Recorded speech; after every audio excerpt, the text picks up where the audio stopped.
Well, good afternoon. I guess it's 4:39 here on the left coast, so that constitutes afternoon. It is June the 19th, 2019, Journal 84, T+78, um, all of which is really exciting considering where I came from. Uh, I know I'm going to sound like I'm going to sound like Lucy dispensing, you know, uh, street psychology for a nickel a session. Uh, but maybe that's what it takes for me to work my way through this some kind of intelligently. It has to do with self-perception and the important role that can play in your healing and in your recovery. And it also has to do with something they call the social mirror, how we're perceived by others and how that impacts the way we act in the world. Um,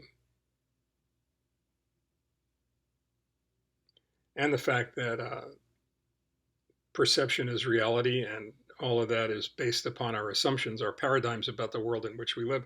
And paradigms are important to recognize as a factor in just about everything that we do or experience. They can be easily translated as assumptions about the world and the way it works. And without those assumptions, without those paradigms, it would be almost impossible for any of us to function uh, in any kind of a way that resembles normal. So let me see if I can put this all together for you. I think this is selfishly something I'm trying to do more for myself um, than anybody else. But it started with a discussion I was having with our son Ryan about perception and self-perception and social mirror and what have you. And started to think about when I was a kid. We moved out to Long Island from Brooklyn, and we were far enough out and yet close enough to the city so we could go into the city whenever there was something that was big and important enough to warrant that, or some smaller entertainment venues would come our way, especially the carnivals and small tent circuses and what have you. One of my favorite things involved in all of that was um, fun houses, and I particularly liked, as I recall, I particularly liked that room in which there were all the weird, distorted, convoluted kinds of mirrors that made you skinny and tall, or short and fat, or round, or uh, distorted in half a dozen different ways. And in a way, I guess that's the to this day the way I perceive um, the social mirror in many respects, and it certainly in the respect that we internalize the way others um, interact with us. And based upon that perception, and remember what I said earlier, that perception is reality, and for the majority of us, it is. Um,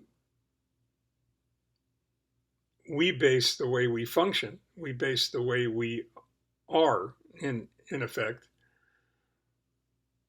on the way we perceive others perceive us. Does that make sense? I hope it makes sense. It kind of makes sense to me. The problem with that is that the more we try to satisfy the wants, needs, and expectations of others with our actions, with our interactions with them, the less we are ourselves.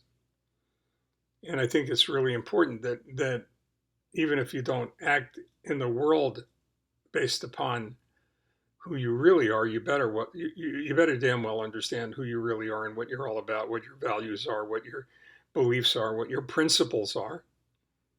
Um, I remember reading a really interesting passage once that values and principles are completely different. Principles are immutable; they never change. Um, Honesty, integrity.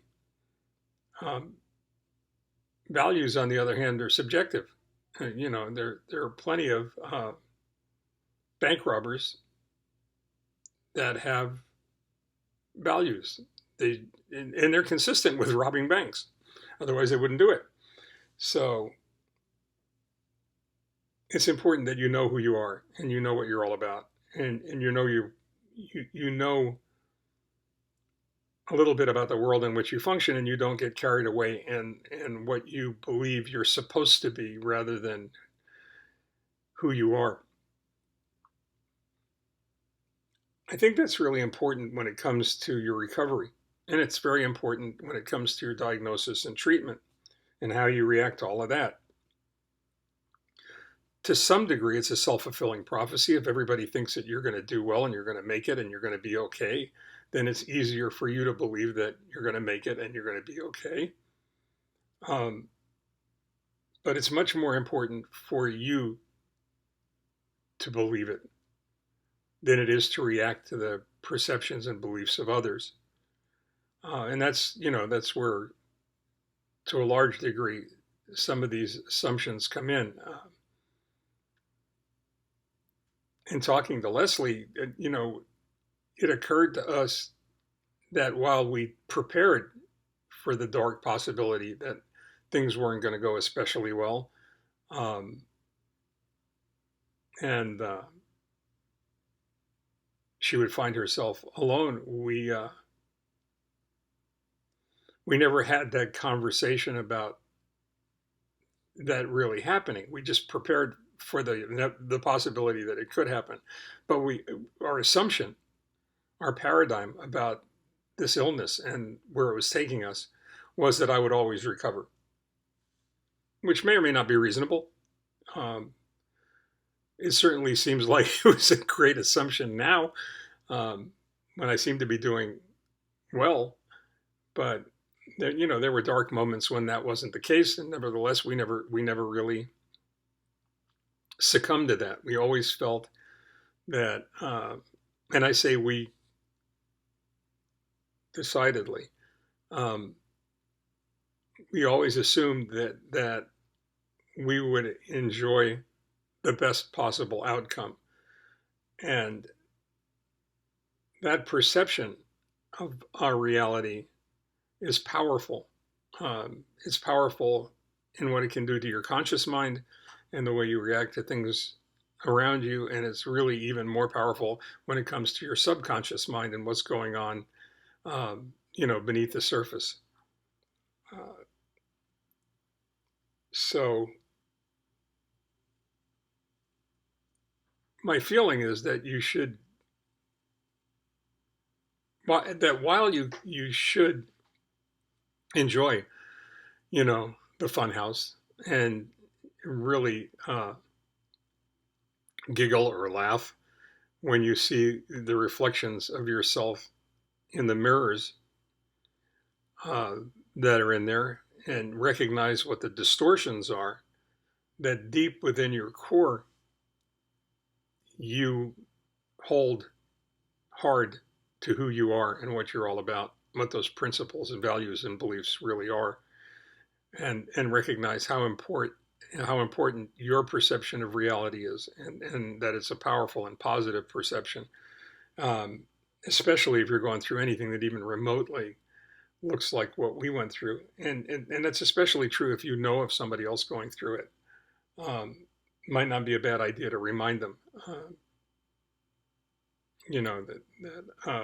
that Descartes said, "I think, therefore I am," and consequently, what you think about is really important, and has value and merit.